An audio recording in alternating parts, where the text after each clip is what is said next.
এই জন্য সুফিয়ান সাউরি ডাক দিয়া বলে, এ আমার খাদেম, তুমি আমাকে বলতেছো আমি যেন আল্লাহ পাক রব্বুল আলামিনের বাইতুল্লাহ থেকে পলায়ে চলে যাই, কিন্তু তুমি কি মনে করছো আমি এই জায়গায় জুয়ুফুর রহমান হয়ে চলে আসলাম? আমার মাওলায় আমাকে একা একাই ছাড়বে না। না, যেহেতু আমি মেহমান, আমার মাওলায় হলো মেজবান, সুতরাং যদি যাইতে হয় বিধর্মী বেঈমান যারা আছে তারা এখান থেকে যাবে, আমার মালিকের ঘরে আমি এই জায়গায় মেহমান হয়ে থাকবো, দেখবো আমারে ক্ষতি করে কে। সুফিয়ান সাউরি রহমতুল্লাহ আলাইহি দাঁড়ায় গেলেন, মুলতাজামের ভিতরে দুহাত তুলে ডাক দিয়া বলে, আল্লাহ,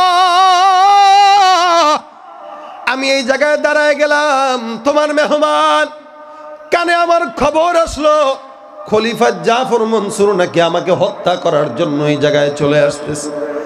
মালিক গো, এই জায়গায় তুমি মাওলা থাকতে আমার ক্ষতি করবে এমন কোন বান্দার দুঃসাহস নাই, সুতরাং আমি এই জায়গায় দাঁড়ায় ডাক দিয়ে বলতেছি, আল্লাহ, যতক্ষণ তুমি মাওলা আসো ততক্ষণ আমার কোনো টেনশনের কারণ নাই। হে আল্লাহ, মেহেরবানি করে আমি তোমার কাছে চাইলাম, আজকে যদি এই জায়গায় খলিফা জাফর মনসুর এখানে আসে আমাকে হত্যা করার জন্য, আমি সুফিয়ান সাউরি তোমাকে সতর্ক করে দিলাম। কাকে বলে জোরে বলেন?